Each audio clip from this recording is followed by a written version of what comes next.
Apple releases an app that helps elementary school students to code. Facebook to bring broadband internet to 300 million people. Why you should turn off auto connect to Wi-Fi when traveling, and public effects of Facebook being down for 6 hours. I can't talk today. Welcome. You're listening to the Computer Doctor Show, your source for technology subjects affecting your business and personal life during this new normal. Your host is an award-winning office technician and IT specialist, author, tutor, ethical hacker, and recent winner on localbest.com as the best computer shop in Tucson. Broadcasting live, here's Aaron Moss. Hello, Tucson and the podcast world and my nerd friends. And also happy Security Awareness Month to you all. Welcome to the Computer Doctor Show, which is your headquarters for up-to-the-date scam awareness, science, and cutting-edge technology talk. This is episode 65. I'm Aaron Moss, your host. Thanks for tuning in with us every Saturday at 2 p.m. here. We post all of our shows and bonus content on computerdoctorshow.com. Again, computerdoctorshow.com. Our open lines, 520-790-2040. Feel free to call in anytime with your comments and questions and even complaints that we can answer. Co-hosting today is Cy from the Cassie Unscrewed Theater. Hello, thanks for having me. Okay, always glad to have you in the studio with us.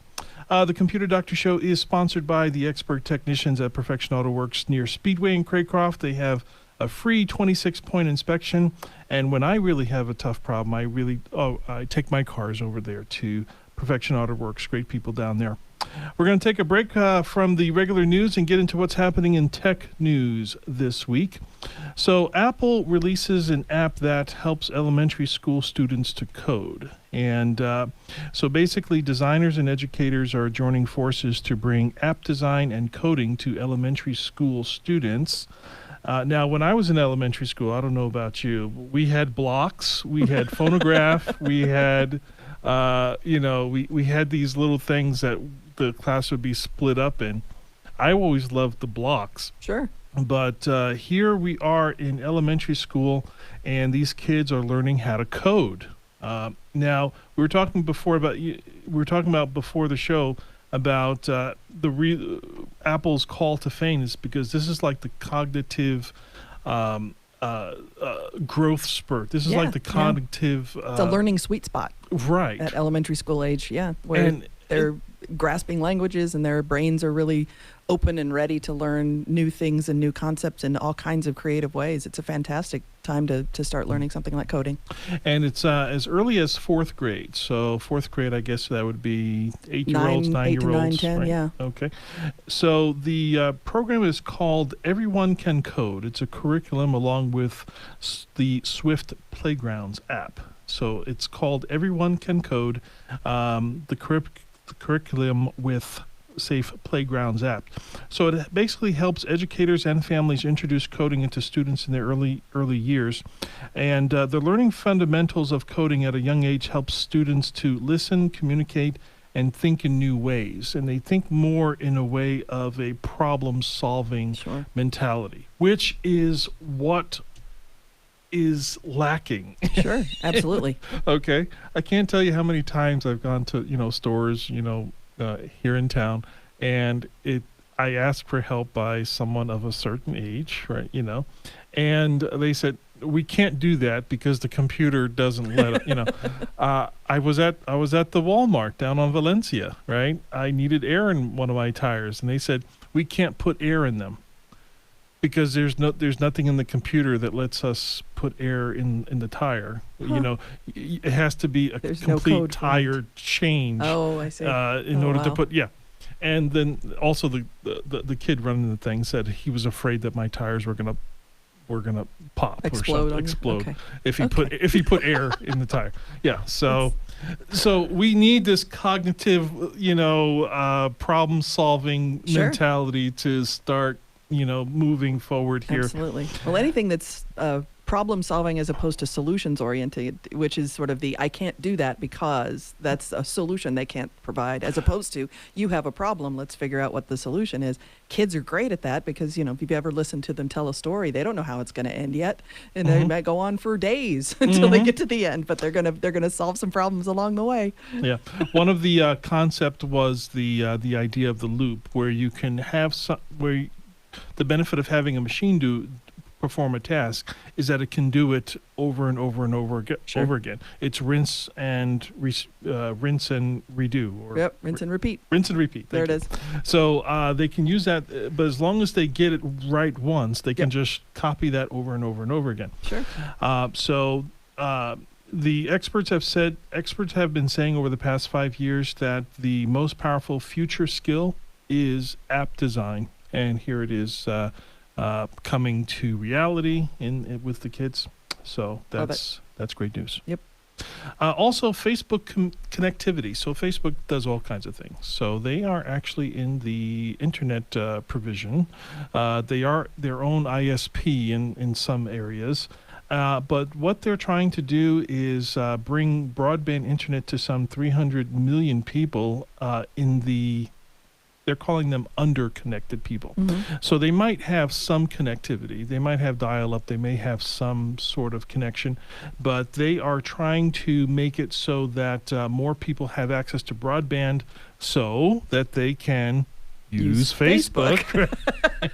That's the idea. So, it's actually pretty kind of clever. If you want more of the market share of a particular product, but people cannot use the product because it's lacking of something else that is needed in order to use the product, then become the supplier of that other thing that will allow them to do that. So, very, very strategic things that are going on here. A little bit of technical information about that project. They're using a service. I forgot to write down the name of the service, but they're outsourcing a lot of these cable companies to actually run cable under the ocean. They have satellites. They're building infrastructure with telephone poles, and in some of these cities, and they're basically creating a backbone of broadband internet.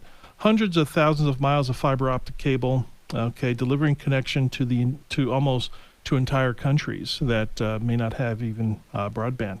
So delivering to the last mile by bridging the internet from the homes and business using a service called Telegraph. And Telegraph is basically, how you have the telephone poles that are just out in the streets. So they're going to be putting wireless Wi-Fi and beaming technology on the poles. And that way it's supplied to the neighborhood, basically. And it would be almost like a utility, because that's where your utilities are. That's where your phone is. That's where your electric is. And now you're going to have your internet running on those same things, but it's all being paid for, supplied by Facebook. So now it's so much of a market share thing where people aren't going to be even referring to, hey, let's connect to the internet. No. Let's connect to Facebook. Let's get on Facebook. Because that is the internet, for the most part. Right. So, and if it's running on those poles, we also have to think about security, because if they're not able to kind of look after the security if they're connecting on these Wi-Fi poles, right, then we're just back to the old days of the farming party lines. Yeah. Where it's a phone line. Yes, you can connect. But everybody's on there, right? Right. Or the old days of dial-up, when you were in the middle of something and your mom would pick up the phone to dial, and you'd be like, "Mom, I'm on the internet." I remember those days. I remember the first time I had cable internet installed, and I was like, "This is so cool! I can make a phone call and be on the internet at the same time." Yeah, that goes back. Also, the CISA is encouraging us to make sure that, since more people are doing more traveling now, to make sure that you're turning off your auto connect to Wi-Fi feature when traveling. So this is the feature. So that it will automatically try to connect to free Wi-Fi if it detects that you're trying to go online to do something. You want to make sure that feature is shut off, especially if you are a person that is always connecting to public Wi-Fi. So your McDonald's, your McDonald's or your Starbucks, or your Cox or your Xfinity named, the ones that don't have a padlock. Right there on the list. Yep. And what scammers are doing is they're going around with Wi-Fi services, and they're hoping to catch somebody's phone that has those features on. It'll see their internet, and they'll cleverly rename it to Cox. They'll cleverly rename it to McDonald's. Right. Even if you're nowhere near it, okay, your phone is detecting that it's there, and it's going to try to connect to it, and they're going to try to make it successful in that connection. And now they're starting to see your phone. Now they're starting to see traffic. They're able to now put together a profile and try to hack you further. So that is the auto connect Wi-Fi feature. You want to make sure you can turn that feature off when you can. We are going to take a break, our midway commercial break. Up next, the Facebook outage and effects and tech anniversaries. This is the Computer Doctor Show. Stay tuned.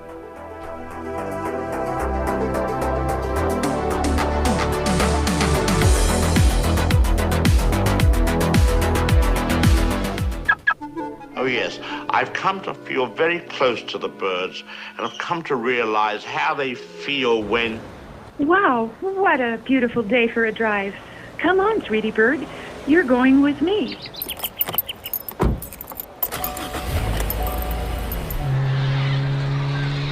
Where are all those birds coming from? Lady, you gotta get out of here. Look at the poor fat man. They fetched his eyes out. Never mind that. That's just Hitchcock. He makes a cameo in all his commercials. You gotta roll the windows up.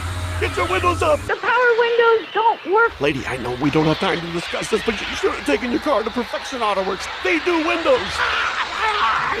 You heard right. At Perfection Auto Works, we do windows. Power windows, that is. Our free 26-point inspection will have you covered. At Perfection Auto Works, we won't give you the bird. 323-8650 and perfectionautoworks.com. Ugly Goose Car Rental is new in Tucson, providing a low-cost auto rental alternative for just $100 per week. The only catch? The cars are ugly, but very safe and reliable to get you to work, school, shopping, and all your important appointments. To reserve your $100 a week car rental, call Ugly Goose Car Rental at 520-261-0439. Again, 520-261-0439. Computer Doctor of Tucson is the best choice in desktop support in Tucson. They fix error messages, power and boot problems, install of software and hardware, and much more. You can come to them, or they can come to you, or even have a remote support session so they can fix your issues over the phone quickly. Give them a call at 261-5508, 261-5508. Visit them on the web at computerdoctortucson.com. Computer Doctor of Tucson, because technology is great when it works.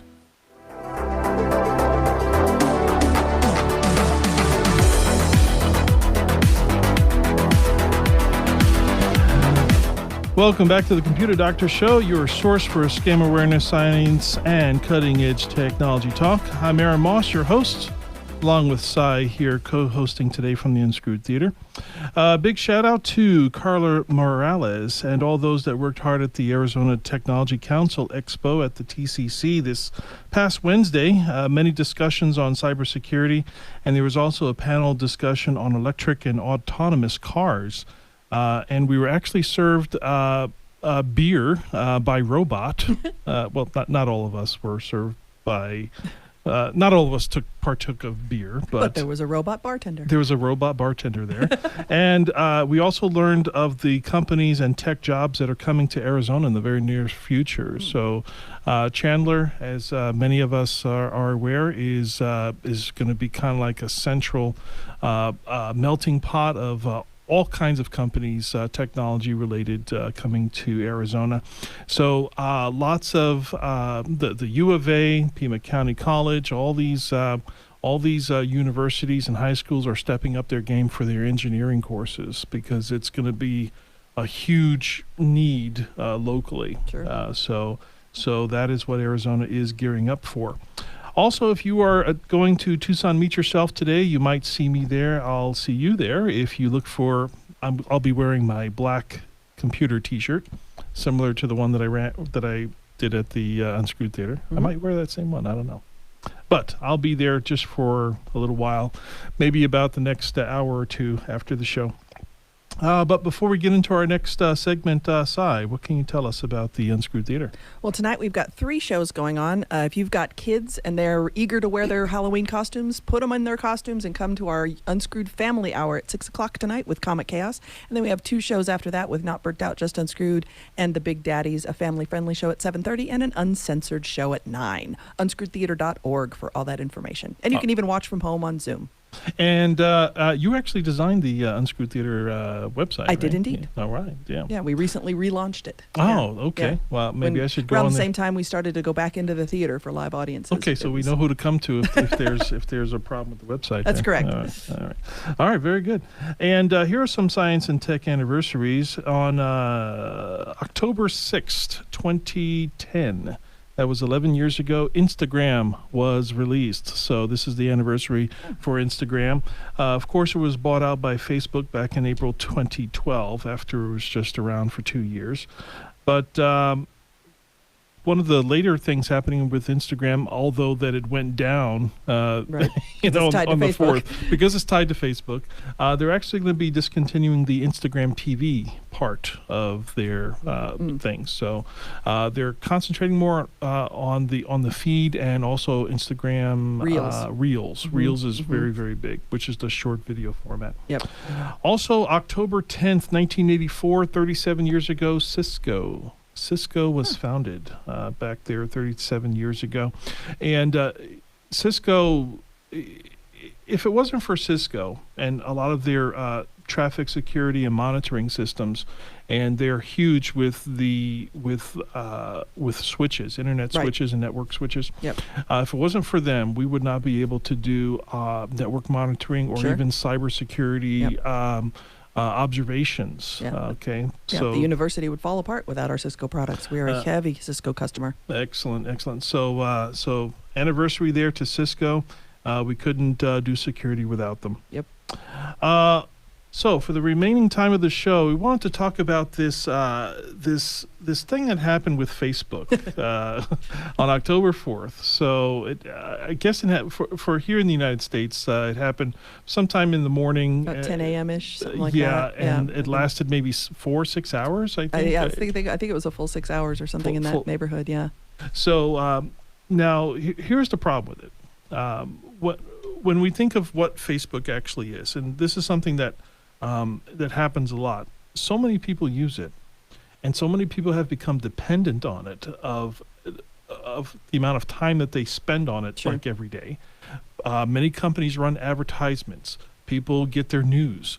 That's where, and in some cases, that's also how a lot of people use to sign on to different services. I know when I have to do a Zoom call, I use my Facebook sign in. Okay. Sure. And if Facebook is down, guess what? I can't use Zoom. You can't authenticate. I can't authenticate. Yep. And and what tends to happen is we get so dependent mentally, and we tend to forget that Facebook is a private service. It is not a public service. Right. Okay. So you can't turn around and blame the government. Right. It would be nice, if something like that was on a public service, but then other people would have problems with it because now they say, okay, wait a minute, if we're putting stuff out on a public service, that means that the government can watch us with whatever we're doing. So it's we have to make up our mind. Do you want it private or do you want it public? Right. You can't have both. But at times we have a private company has done some very, very interesting public service things.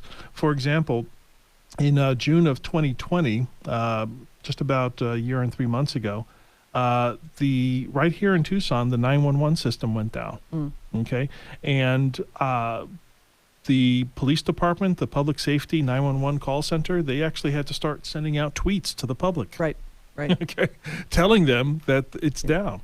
And not everybody always has access to other forms of communication. Other forms of communication or the news or whatever. Yeah. So they had to give them other phone numbers to call. Right. Because the 911 forwarding, the way it's routed. That's what broke. That's what broke, and that's what was down. But that communication was then gone. So it kind of hones back to, okay, it's a private service that has public interest and can be beneficial to the public, but it's still getting bigger and becoming more and more monopolized, you know, and that's where it is, you know, in Congress. Right.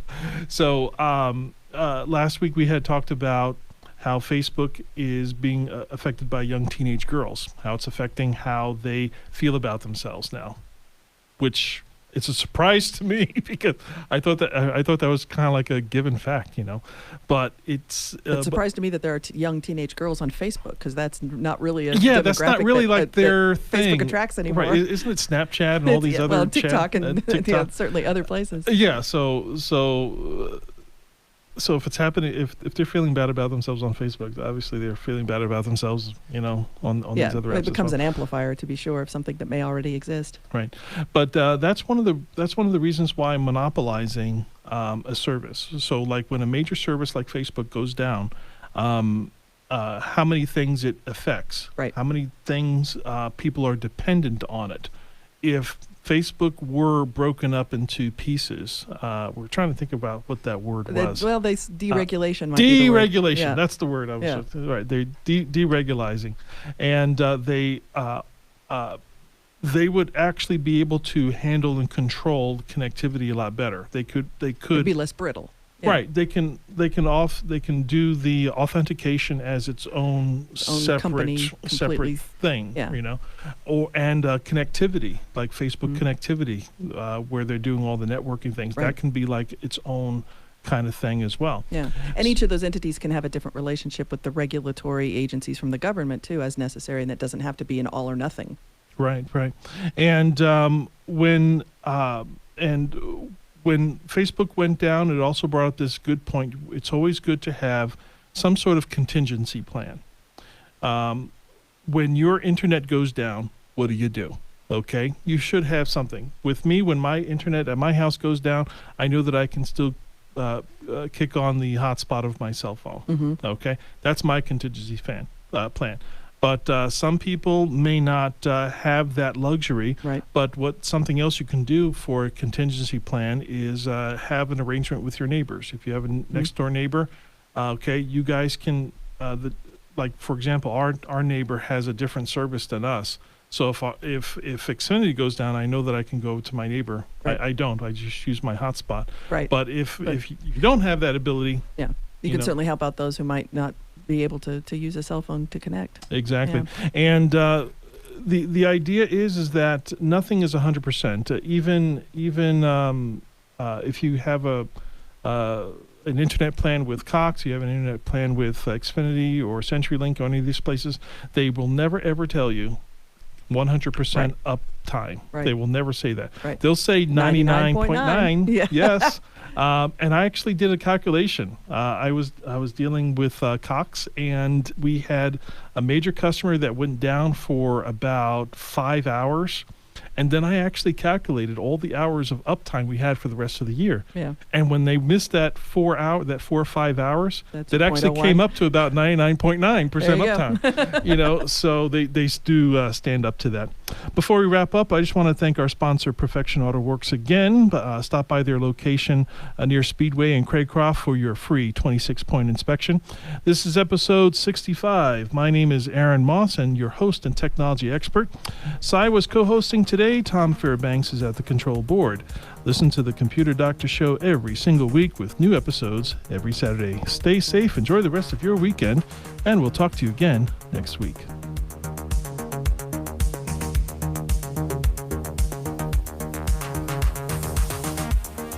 We hope you enjoyed this episode of the Computer Doctor Show. If you missed any part of this live broadcast, we post all our episodes online at computerdoctorshow.com.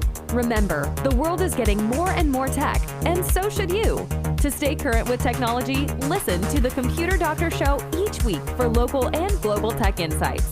If you have suggestions for a topic on a future show, send us an email at info@computerdoctorshow.com.